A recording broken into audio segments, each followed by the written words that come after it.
You reign, you ancient Zion's king. Kadosh, Kadosh, you are mighty on your throne. I heard a story by Penihin.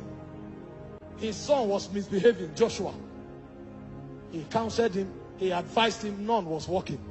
And one day he now realized, oh, there's a different teaching syllabus in heaven. So when he was under the anointing, he manipulated the boy to come for service. When the anointing fell on him, Joshua, come here! The boy that he will advise and will say, no, Dad, I don't have time for that. It's no longer lingo. You know, spirits don't speak English. They speak spirit and life. It's not like, hey, come on, Dad, I don't have time for that. Come here!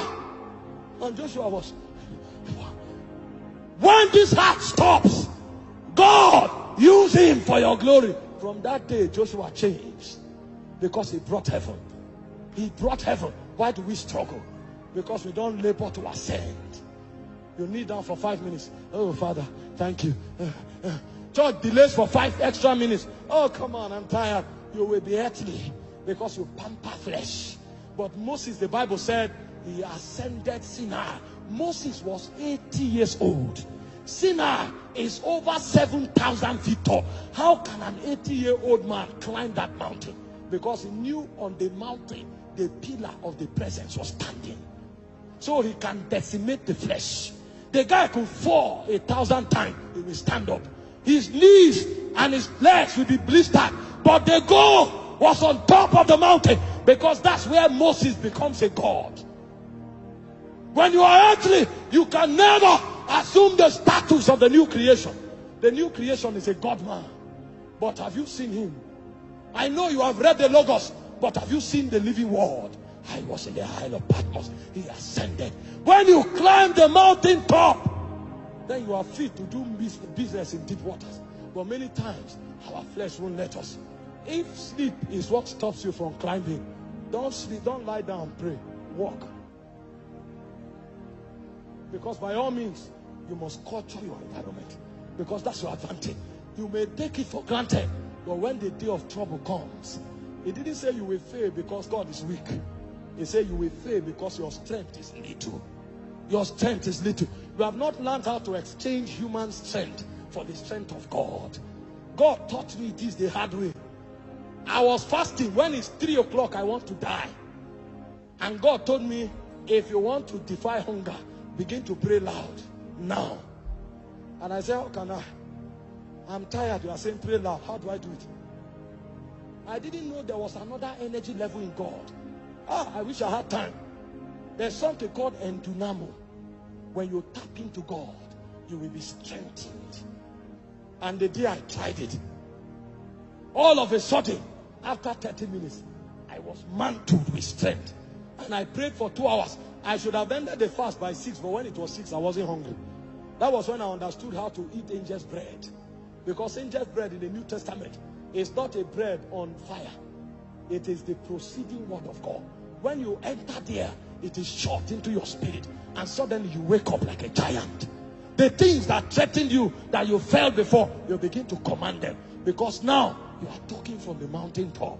And only God stand there. Only God stand there. That's the place of Christians. But we can't mount up. We can't mount up.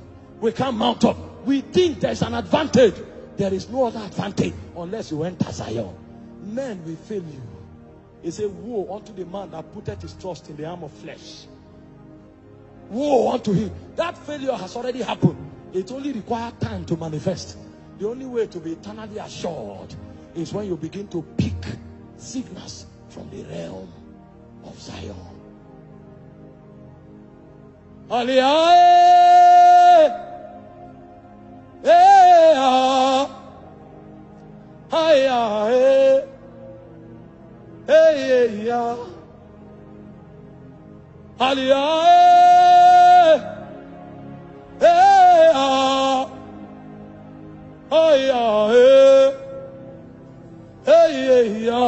How do you mount up? It's by prayer.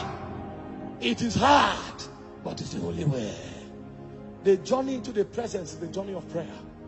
When your priesthood comes alive, the presence becomes your habitation. And that's when you rule the world.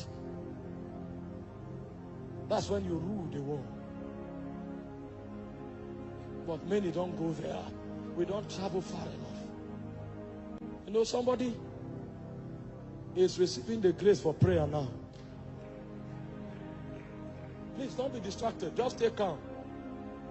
The grace for prayer is resting on somebody now. Because you see, your season is about to open again. But you have not developed the stamina to ascend. And if that season passes, your spiritual cycle takes 4 years. You can't afford to miss it again. The grace for prayer needs to come on you. That altar must be serviced again. Somebody is receiving the grace for prayer. I can feel that touch. I can feel that touch. Holy Spirit. Holy Spirit. Now. It's resting like a dew. It's resting. It's resting like a dew. Like a dew. You will start crying. Don't worry. Don't worry. It's a move of the Spirit on your soul. It's a move of the Spirit. You will start crying. Don't worry. It's a grace. Your altar is coming alive. Channels of my spirit, open up. I am with the Father. Open up. No boundaries, no limits. Open up. Let deep call unto deep. Open up. You know, after COVID, many people were no longer used to church.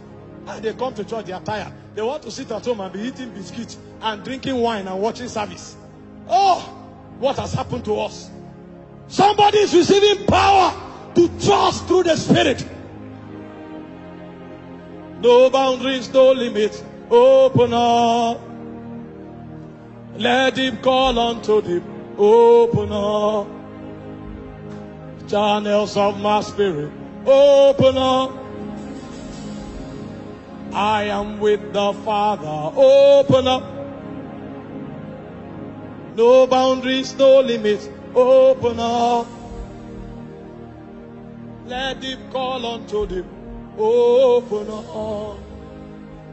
There's somebody your advantage in the spirit is sight. Few years ago you saw everything before they happen, but the sight is becoming blurred. It's becoming blurred. God is activating it. Now, Holy Spirit,